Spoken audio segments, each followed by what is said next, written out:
Ladies and gentlemen, this year is almost over. 2024 is almost here. But don't worry, even though this year was amazing for Nintendo Switch, there still is a few amazing games coming in 2024. So in this video, we're going to go over the most anticipated Nintendo Switch games coming out next year. Let's go ahead and get right into it.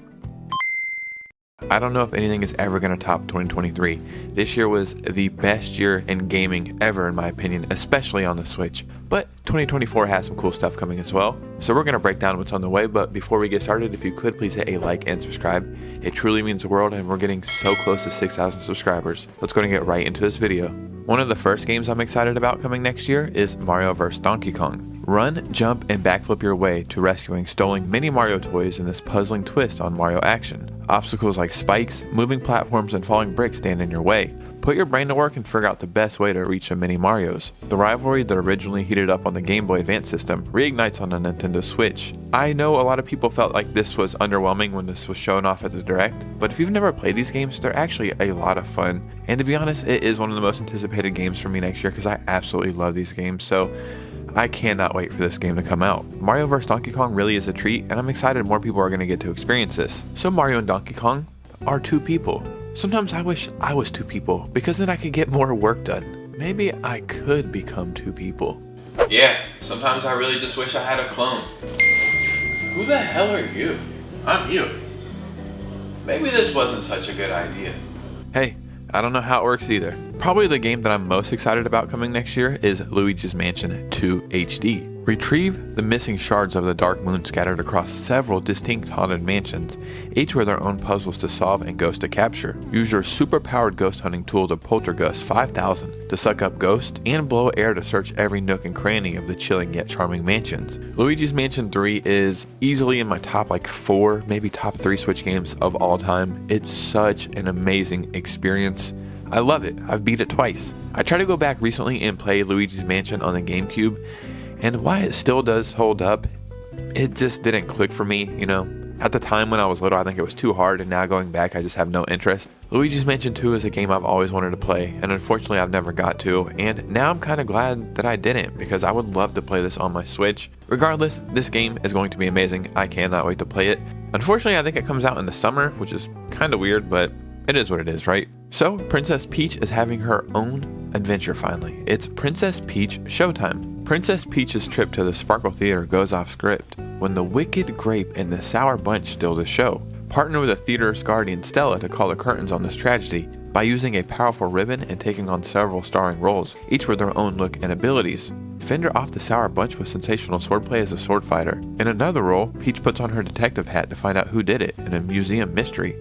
But yeah, I think this is such a freaking cool concept for a game. With the Mario movie happening and Peach having one of the major roles and actually saving the day, this is really cool because she always seems like the damsel in distress. So I think it's neat that she can finally stand out and be the hero. And just a side theory, all the styles that you see of Peach in this game, I feel like are going to be her Super Smash Bros. Character skins in the next Smash game. Just a theory. So yet another game coming out next year is Paper Mario: The Thousand Year Door. And this is such a good freaking game. It was good the first time. I think if you go back and play the older one right now, you're going to have no problems. It still holds up phenomenally. But when it did come out, maybe not as many people played it. And there's millions and millions of new gamers who just wasn't alive at the time. So I think it's cool that they're re-releasing all these old games for newer audiences. I think Paper Mario: The Thousand Year Door is the greatest Paper Mario game of all time. I'm not saying the new ones are bad or anything, but it's just perfect. And I think it's cool that it's getting a new can of paint basically. So there's no real release date about this game yet, and when you look at some of the color schemes of the buttons that are pressed, in the trailers, it's showing Super Famicom color buttons, and I'm thinking that this is a hint of what the next Nintendo console buttons are going to look like. But again, just another theory. So when this next game was first shown off, I was immediately into it, and it's Prince of Persia: The Lost Crown. When they first showed off the trailer, I was thinking, is this a 2D version of Immortals Phoenix Rising? Because I absolutely love that game. It turns out it's a Prince of Persia game, and I loved Prince of Persia, especially on the GameCube. I played the crap out of it, but I love 2D adventures. I think they shine. I think games lose themselves when every game tries to be open world these days. Yeah, I'm very excited for this. It looks phenomenal. Just the gameplay and the mechanics and how fluid it looks, it's got me very excited. When they first showed off the trailer, I was all in on it, and then they showed off another trailer last night at the Game Awards, and I seriously cannot wait for this game. This comes out the beginning of the year, like the second or third week of January, so I'll be picking this up immediately. I don't know if the movies are good. I don't know if I've even seen any of the movies, but the games, man, they are seriously gems, so I'm very excited that this franchise has been revived. So me, I love games where you can commit crimes, you know? You're probably thinking Grand Theft Auto, but I'm not thinking about that. I'm talking about Turnip Boy Commits Tax Evasion. Such a fun and amazing game. I love it. I'm super excited to tell you that there is a sequel now. It's called Turnip Boy Robs a Bank. Turnip Boy is back. This time he's teaming up with the fearsome Pickled Gang to plan and execute the weirdest heist of all time. Shake down hostages, steal precious valuables, and use wacky tools bought off the dark web to move further into the vaults of the bank. If you've never played the first game, it's a very short adventure. I think it's like 5 hours or something. It is so freaking funny and so good. It's almost like an old school Zelda clone. That's what it plays like, but it's just super wacky. I never ever thought that there would be a sequel to the first one, and now seeing this, I hope that this is a series that continues because there's so many ways they could take this. I seriously cannot freaking wait to play this. One of my most anticipated games of next year, like period. So these are the games that are confirmed, but there are some other games that I think could show up next year. For starters, I think we could definitely see Metroid Prime 2 and 3 remastered or remade. Metroid Prime 1 remastered was just so freaking good. It sets the standard now for remakes and remasters, and it is a perfect game, one of the best Switch games of all time. And it kind of doesn't make sense to not do the second and third one. I think they should definitely do that, especially leading up to Metroid Prime 4. Do I think Metroid Prime 4 will show itself next year? Maybe, but I don't think it will be on the Switch. I 100% think they're saving this game for the next Nintendo console. In my opinion, this game is been done. They're just probably polishing it over and over and over again.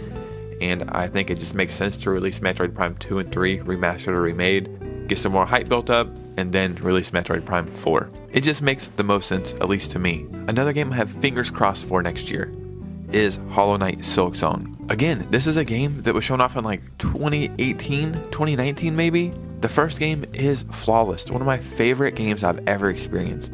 And it's an experience, it's not even a game. It makes you feel stuff when you play it, but Hollow Knight Silksong has been anticipated for so long. And it's another game I feel like has been done for a while, and they're just polishing it over and over. And that's not a bad thing.